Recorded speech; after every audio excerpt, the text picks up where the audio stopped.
What is happening, everybody? This is Ryan here for the Scale Up Show. I have a very special guest with me today. I have Manik Sura. Manik is the founder and CEO of Therma, which is pretty cool because he is working on the intersection of the environment, tech, and saving our world when it comes to that, right? He's had clients like McDonald's, 7-Eleven, Marriott. At the same time, used to be on the White House National Economic Council under the Obama stint, if you will. And then at the same time, he was recognized as one of the top 100 Harvard alumni in terms of technology based on his work for Tech for Good. Manik, welcome. Happy to have you on the show, man.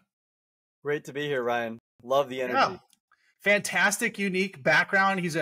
You're a recovering lawyer, I believe is what you said as well, right? So, I mean, you got everything, dude. You're doing policy, you're a lawyer, you're doing stuff for the environment. So excited to cut this up. Very diverse background. Grew up on the West Coast, went to school on the East Coast. So yeah, we're just crossing all sorts of paradigms here. So anyways, Manik, why don't we get into it? Why don't we do a real quick revenue rundown before we get into your backstory? So where are you guys at in the stage of the journey in terms of your ARR? Yeah, we're growing. We're moving up the curve kind of from 1 to 10 of ARR and moving, fast up that curve. So we don't get into specific dollar numbers these days, but we're kind of on the journey towards 10 and making our way there fairly quickly. Awesome. And then walk us through your solution just from in a couple sentences, like what it does and who it serves. Yeah. We turn air conditioners and refrigerators into smart batteries. We turn them on and off and up and down using software and sensors. And we do that in ways that save businesses money and reduce emissions. Oh, love that, man. That's the ROI that we're talking about. You hit that and then you hit the environment. So you hit the money and then you hug the tree at the same time, which was awesome, dude. So that's the goal. That's the goal. So what's your primary go-to-market in terms of growing the company? Like, how do you do that? Today, it's a pretty traditional B2B SaaS go-to-market. It's generally driven by direct sales. So we use a kind of inside sales model. We've got sales or biz dev reps, and the BDR team is basically generating interest, qualifying deals, finding leads, scraping a bunch of databases, cold outbound, and driving top of funnel. We've got an inside sales team that's doing webinars, demos, qualifying, negotiating. And then we've got in some cases, a field sales team doing outside sales, actually going out and meeting with clients and prospects and building relationships and building the Rolodex. And then we're doing implementation. So we have physical hardware plus software. So we have installers nationwide that go and install our technology and actually wire up with sensors and controls, smart thermostats. And then a customer success team that manages accounts, drives retention, upsells, helps to ensure that all the support issues get resolved, and helps to build the customer base. That's the model. Okay, I love that, man. So yeah, definitely very traditional. Would you focus more on the mid-market or would you say enterprise? Generally focused on the mid-market, young company, we're 3 years old, we're trying to grow fast, but, coming into a very big space. And so we generally sell to companies with, call it 300 locations or less. So more kind of mid-market than an enterprise, although we have a couple of corporate accounts. Okay. Love that. And locations, obviously that's locations that have AC units in them, right? That's kind of like the core focus area. Yeah. Any business that has air conditioning and refrigeration. Oh, okay. Totally makes sense. Okay. So, and then are you bootstrapped or funded? That's one thing we didn't really talk about. We are venture backed. So we've raised external capital. Okay. Excellent. So walk us through how you got here, man. I was joking around a little bit how you're West Coast and East Coast and former lawyer that's now a tech founder. So walk us through exactly what was the apple falling on your head moment where you're like, I got to do something about this. I got to create a company and a tech company that's helping the market. Cause I love that you have a why attached to what you're doing. So we'd love to hear that, man. Yeah. How much time do you have? Well, the episode's about 25 minutes. So I don't know, maybe 2 minutes for this part. And then we'll get on to some other stuff, right? Totally. It's like, how do you tell somebody about your life and how you got to where you are in 60 seconds or less? I think service was always important to my family. My parents are both doctors. Three of my grandparents are doctors or were doctors. And so a lot of medicine, a lot of healthcare in my family. My brother and my wife are both doctors. So I kind of grew up around this idea that you have to do more than just make money. You have to actually like help other people. And both my grandfathers were in the army back in India. So there was a kind of a service culture in the family. I got interested in government in high school, went to Harvard for college, studied political science. 9/11 was my first day of undergrad. Oh, wow. And so I studied international relations. That was kind of my major. And went to work in finance, got paid really well, learned a lot. I was at one of the biggest hedge funds in the world, a place called D.E. Shaw, worked for the guy who ran the firm, and learned a lot. But I always had this interest in, trying to do something beyond just, just kind of getting, doing well financially. So I went back to law school after deferring for 5 years, which people thought was crazy because I had a pretty good gig. And coming out of law school, I thought, let me go into government, try and make some impact in DC. That was the original plan. Did that for a little over a year. It just got disillusioned. I think at the time, there was no policy getting passed. It was kind of the beginning of the end of legislative compromise, 2011, 2012. And so no policy was getting passed, and Congress couldn't agree on really anything, including raising the debt ceiling, which was the first time in history that the Democrats and Republicans couldn't agree on that. And I think I came away from that experience thinking, wow, I can't believe you have all these smart people and no policies are getting passed. How can I make an impact? Several colleagues at the time were working in technology and saying, hey, there's a lot of opportunity. Tech doesn't require all this political compromise. You can actually build products and services that change lives, and you can do it at scale. And I got really inspired by that idea of building tech for good and using products as a way to align and change society. And I got to see some of those stories firsthand just because of classmates and colleagues. I joined Facebook the day it started. I think I'm user 103.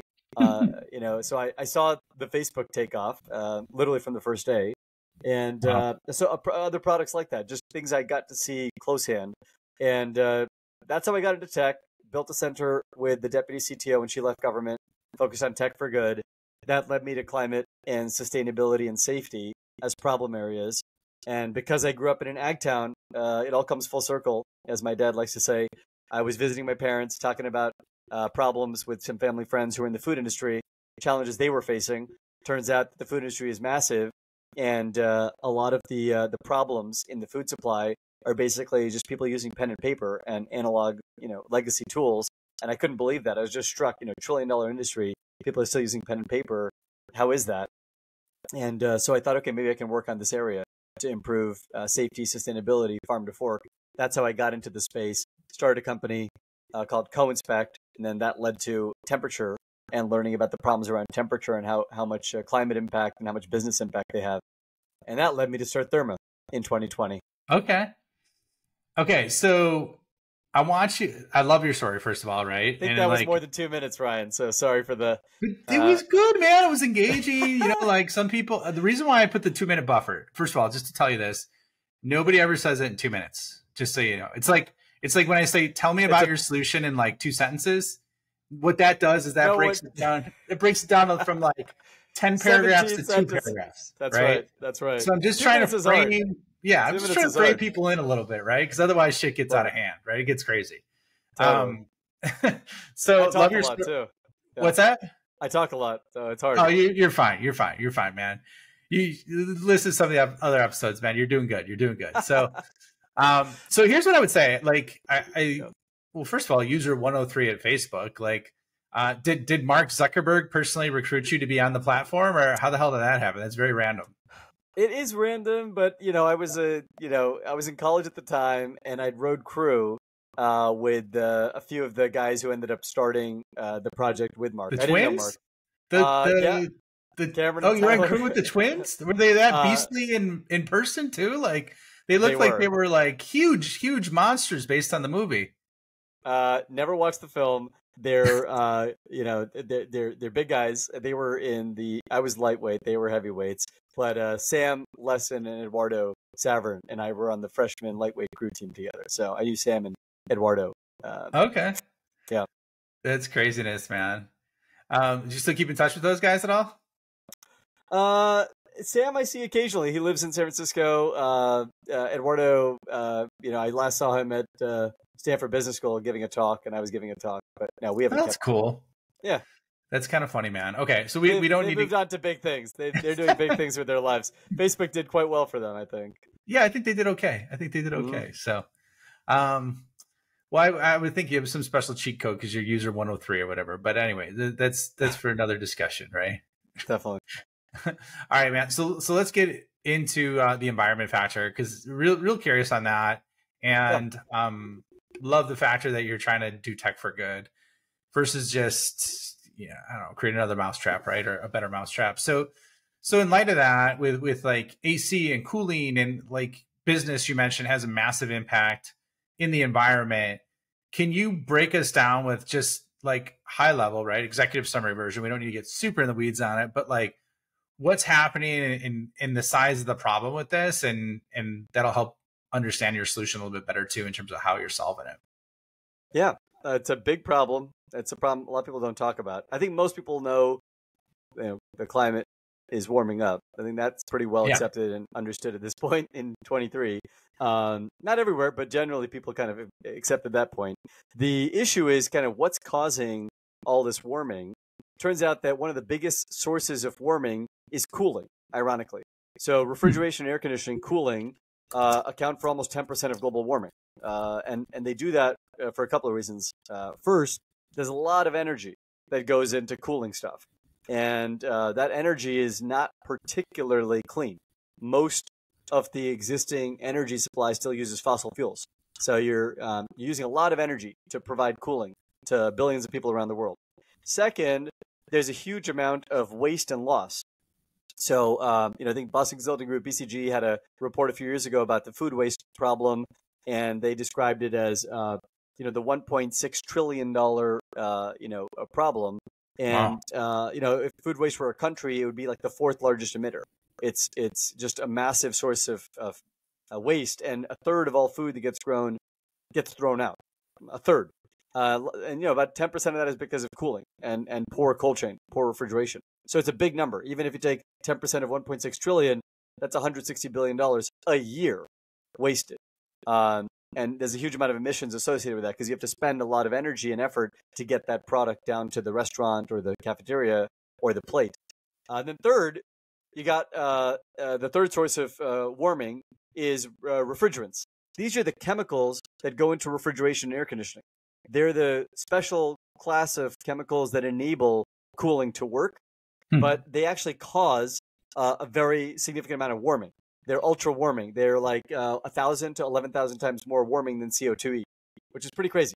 Wow. And so they get released during the life cycle of air conditioners and refrigerators. And so all three, energy consumption, product waste, and refrigerants, cause a ton of warming. And ironically, as the planet warms, we need more cooling. So there's this vicious feedback loop to the whole thing. Okay, so how do we solve it? Lots of things can be done. Many, many things. Well, I think firstly, we have to accept that people want cooling. As the world develops and as economies around the world are industrializing and developing, millions of people want refrigeration and air conditioning that didn't have them last year or the year prior.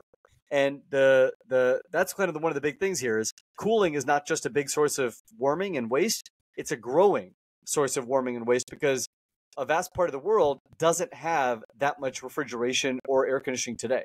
And that's obviously, got to change. That's not good for humans.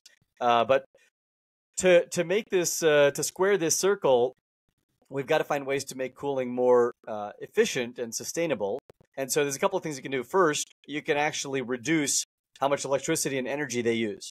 Well, if you think about it a little bit like turning the lights off when no one's in the building at night, it's a little bit like that. If you can turn the air conditioning or the refrigeration down when no one's using those or when occupancy is low, that's one way to reduce the actual footprint. Another is to use that power at the right times of day. It doesn't have to be used necessarily exactly when everyone else is using electricity. You can move it around to when no one is using it or when, say, people are sleeping. That distributes the load for the grid, the electricity grid, and that can be a way to reduce emissions because when the grid gets overloaded, they have to turn on backup power plants that are super dirty and super expensive. And then we can also use software and sensors and other technologies to prevent loss by catching issues early and often. And that can reduce food loss and food waste and even refrigerant leaks. So lots of things can be done to reduce energy consumption. and food waste, and of course refrigerant leaks. But requires a bunch of different technologies and some behavior change. So then you're attacking it from those areas, right? In terms of like sensors and monitoring to do effectively all those areas? We're working on a couple of those areas. We're not doing everything. So we are using sensors to track the temperature and humidity to catch issues early and often. That prevents loss and reduces refrigerant leaks.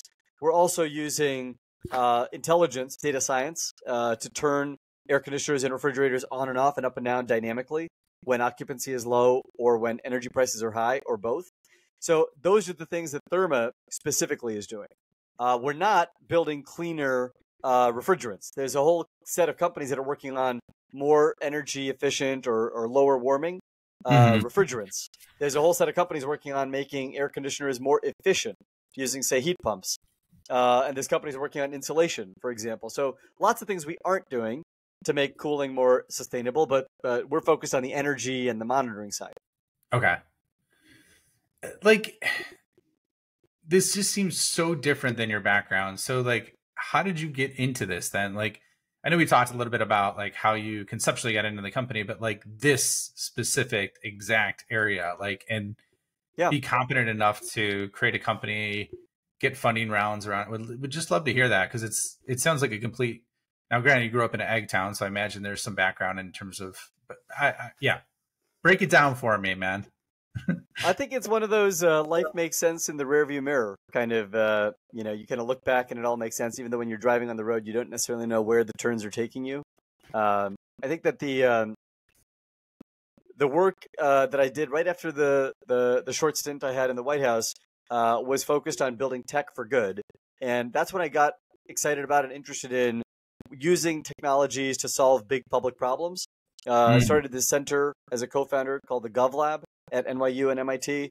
And so I learned about and got to see a lot of technologies being developed, and just great people coming through that center, top academics and top technologists from places like Google and Facebook and Amazon and, other big tech platforms. They were just interested in seeing if there were ways to bring those technologies into the public area. When I got into entrepreneurship, it was a very humbling transition. I started a company bootstrapped, focused on safety and sustainability. And the original problem I got interested in was replacing pen and paper with mobile apps. That was 2015, co-inspect. And that was really very personal. I was interested in the problem area around safety and sustainability. I've been working on that in this do tank, so to speak. And I realized, you got to pick a problem. If you want to start a company, you got to pick one problem and try and solve it. And I was trying to figure out which problem to work on, because safety and sustainability are pretty large. It just so happened that I was visiting my folks back in Fresno in the Central Valley, and I was talking to some family friends who work in the food supply, either the growers or distributors, and they were talking about how they're just using a ton of paper and pen to manage workflows and just a lot of inefficiency in that. And I thought, wow, what if we could just automate that and make it more digitized? That's how I got into the space around temperature and workflow management for the food industry. It was like, okay, maybe we can build software for that. Doing that for a few years, I discovered that most of what people were checking was the temperature of the product. That was the big source of what they needed to check 4 to 8 times a day. And, we discovered, myself and a couple of my colleagues, we were solving the right problem the wrong way. We were scaling our mobile app at the time, Collaborative Inspect, co-inspect. We were scaling it to about 5,000 locations, but sales cycles were hard and slow. Adoption took forever, and there was a lot of friction in the process. And what we discovered was we were basically replacing a manual process on a paper clipboard with a manual process on a digital clipboard. People still have to do this 4 to 8 times a day just on a mobile app, on a tablet or a smartphone. That isn't that much better. And that's what led me to start thinking about sensors and automation. Maybe we could just replace the human entirely using a sensor so they don't have to check this stuff 4 to 8 times a day. And that's what led to Therma in 2020. It was kind of this idea that what if we could automate and make the problem, solve it more effectively. That turned out to be a much better way of solving the problem. And the company, I think, took off as a result. That bootstrap company, like, what was that like? And I mean, you didn't explicitly say this, but it sounds like you said you were solving the right problem in the wrong way. Like, yep. was there a lot of struggle there? It sounded like if you're saying there's a lot of friction and it was hard, like what happened there exactly? Yeah, I mean, I think in so many lessons learned, like failure is your best teacher. I think that one of the biggest lessons I took away was, you really have to listen to your user and your customer. You really have to listen. And not just to what they're saying, but to what they're doing. You have to actually follow pretty closely what the user and the customer are telling you. And it's not always what they're saying to you. So with that company, I think I hit 40 states, maybe over 40 states selling. Small team, founder-led selling. I was growing the revenue base. Almost everywhere I went, business leaders and prospects were saying, love your product, love the idea. Yeah, we should definitely replace paper with mobile apps. This is great. We totally want to adopt it. Good, nice work. Good for society, good for food safety, good for compliance. But then adoption took forever, and there was a lot of issues with rolling out with teams complaining and users complaining. What we didn't realize at the time, and what we realized in hindsight, is that we were actually making work harder for these companies. We were making it harder for users because basically what we had done was we had taken a workflow that was done on a piece of paper and put it on a mobile app. And with our mobile app, we had timestamps, geolocation, and photo requirements. So you absolutely had to do this work at exactly the right time of day, in exactly the right way, and confirm you did it with a photo. For 50 years, most businesses had allowed teams to do this work whenever they had time. And again, with a piece of paper, there's no way to know whether it was done or when it was done. You could just mark everything as fine and good all day, all week. No way to know. We made that impossible to do. We required ultra high validation of the work, which of course is better for safety and better for compliance. But for the user, it actually creates a lot of work every day. And for the business owner or the business executive, what they want at the end of the day is completed logs that show everything is fine. They can't have logs that show that work wasn't done or the task wasn't fully completed or there were issues. So no one ever said to me anywhere in the country, even once, oh, you're making our life harder, or oh, this is bad for our, our legal compliance record keeping. But what it turned out was we were actually making their work harder and making both the users' lives more difficult and the business owner or executives' lives harder. And so growth was extremely slow and just took forever. And that was a lesson in, it was really humbling. The idealist in me, I kind of got into tech as an idealist, young kid right out of law school thinking, okay, let's build tech for good. I think a friend of mine who was a very successful entrepreneur, really, really successful, human, he had said to me, a decade ago, if you want to change the world, you have to first accept it. And I didn't understand what he meant. I really didn't know what he meant at the time. And after this experience, I kind of came to appreciate his point, which is you can't just change human behavior to make people do what you think is the right thing. You have to accept that incentives are what they are, and people are doing things for a certain reason. Either they're busy or there's other competing priorities. With Co-Inspect, we were trying to make people do the right thing. With Therma, we said, hey, we're just going to take this work off your plate. We're going to have a sensor do it for you. That product has been growing 3x. We've gone from a couple of sensors to over 25,000, from a couple of customers to over 1,400 in 3 years, despite the pandemic. Just a way better way of solving the problem. It also benefits society. It also reduces emissions and improves safety, but it does it in a way that helps and makes the work easier for the user and the business owner. So that, in a nutshell, or a big nutshell, is kind of 4 years of my life. Did you ever almost quit? Every day. Well, I mean, during the hard part, right? Were there times where you're like, man, this sucks? Or like, well, sure, there are times where you said it sucked, but like almost parts where you're just like, maybe this is just not the right thing. Definitely, there were many times where I thought about throwing in the towel. I think of myself as someone who doesn't like to quit, and I try to kind of make it happen. But bootstrapping a business is really hard, and I think I didn't appreciate going from extremely well-resourced environments where people will take your meetings and take your calls. I'd worked at DE Shaw, which is a major investment firm, and I worked at the White House, and I'd gone to Harvard a couple of times. Generally, in those kinds of places, everyone takes your calls and takes your meetings. Yeah. Then I started a company with no capital, no team, no revenue, no product. It was much harder to get people to take me seriously, and that was very humbling. I think I grew as a result. I feel like it was worth it, but yeah, so many rejections. You know, when I started raising capital, I'd never raised $1 in my life. Like literally, I'd run for a student body, office in high school, and my parents had like paid for the campaign. Like I'd never raised $1 for anything except like Boy Scouts in 5th grade, and now we raise 35 million or a little bit more. Well, but so what's the one thing, like, even though you're self-proclaimed, like determined or stubborn in terms of making it happen, like if you could point to one thing that helped you push through that time, is there anything now, knowing what you know now, that you could either point to, or if you had to do it again, would say, hey, like, do this to your younger self, right? Give yourself younger self advice. How much time do we have? Many things.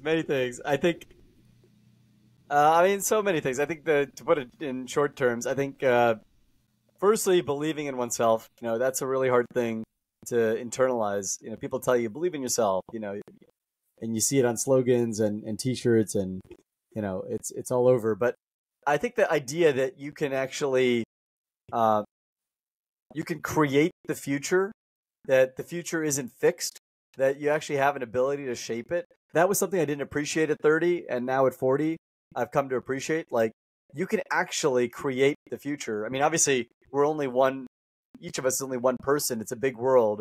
A lot of things are outside our control. But I think there is a lot that's in our control. And if you stick with something and try and work on it and really kind of improve yourself and the people around you, often good things happen. That kind of, that kind of belief is really powerful. And I think the corollary to that is do it for some reason beyond yourself. Like if you just do it for your own ego, that's a shallow reservoir of inspiration. It doesn't, the water runs dry, so to speak, from that well. But if you have some higher purpose, whatever that is, doesn't have to be spiritual, something that's greater than you, I think it gives a lot of lasting power to these kinds of projects. It makes it worthwhile to wake up, even when you're going to get a bunch of, hard things happen, a bunch of rejection, a bunch of issues to react to. That certainly for me has helped. Having a sense of purpose that's beyond just like, oh, I want to get into the paper tomorrow, or I want to get, another buck in the bank. Those things have helped. And then having great people around you is the last thing I would say. Love that, man. That's a writer downer. If you're listening to this, that's when you want to write down, put it on the wall. And then when you're having those hard days as you're trying to get through this, read that. So we're almost up on time. So we'll round it out. Two quick questions that I have. The first one, you're doing some work, and I know you're releasing, or by the time this is published, releasing an article on AI and climate. Can you give us a real quick rundown on what that is and what's it about? And then we'll throw that in the show notes if you want to check it out, because I'm excited to look through it. Yeah, appreciate that. The kind of multimedia kind of output here. I write for Forbes on the side. Got a piece coming out on the role of AI in climate innovation. So I've been learning more about AI the last couple of years. Last month I was at TED AI in San Francisco, the kind of annual TED conference. This is their first time doing it on AI. So I was there for a day and a half, just taking in all these interesting ideas at the forefront of where AI is going and the things it can do already. And so the piece that's coming out in the next few days is really just on some of the obvious areas that AI can be used or deployed to make climate innovation more effective. And so I just highlighted a few of those. Don't want to bore people here, but I could give you kind of the teaser. Yeah, love it, man. Anything that you're doing as a climate entrepreneur or climate innovator, consider using AI for, whether it's optimizing energy consumption, predicting peak load, adjusting energy use, whether it's thinking about forecasting weather or usage or utilization, whether it's sequestration and storage. There's opportunities in placement of sites, monitoring leaks, catching issues in the workflow. And then, of course, like lots of environmental monitoring, whether it's using satellites to monitor deforestation and illegal logging, or using it to monitor illegal fishing, or using sensors and automation to track recycling. Turns out you can identify and sort waste into different buckets using AI more effectively than not. So I guess the broad theme is every technology stack that's being used to improve or to tackle climate change can be augmented with AI in one or multiple ways. Certainly, that's my belief, and we're just getting started. So, love it, man. There you go. Yeah, there's popcorn going around in my brain right now with all those ideas you dropped. So, so good stuff. Excited to check that out, and then we'll put that in the show notes if you want to check that out. That's awesome. And I'm kind of jealous. I wish I would have known about that TED AI event. I would have went to that. That's right in my wheelhouse. I would have nerded out on that. So, so we'll put that in the show notes. And then last but not least, I always like to ask folks this question at the end, like, you're obviously heading in the right direction. You've done amazing work. Like, what's the single biggest challenge you're running into right now at the stage of the business you're in terms of growing? So many. Single biggest challenge, I think, focus and execution kind of closely related, but focus, kind of just keeping one's eye on the ball, and so many opportunities to kind of add too much onto one's plate. And I think just trying to remind myself and our team, what are the things we're trying to achieve this week, this month, this quarter, put one foot in front of the next, just kind of execute. And that requires saying no to a lot of things, which I think is a big part of growth. It's hard for me. Yeah. No, it's hard for everybody, man. So where can people find you? Where can they find out more about Therma? And then we'll wrap things up. Appreciate everyone taking the time. If you're interested in learning more, definitely, I'd love to connect. Manik at hellotherma.com, MANIK at hellotherma.com. I'm on LinkedIn and social. We're Hello Therma on Twitter or X, I should say. And I know, hard to say that even. But times change. Thanks for listening. Thanks, Ryan. Yeah, it was a blast having you on the show. Love what you're doing and excited to check out that article. So thanks for being on. Pleasure. And we will see you all on the next episode.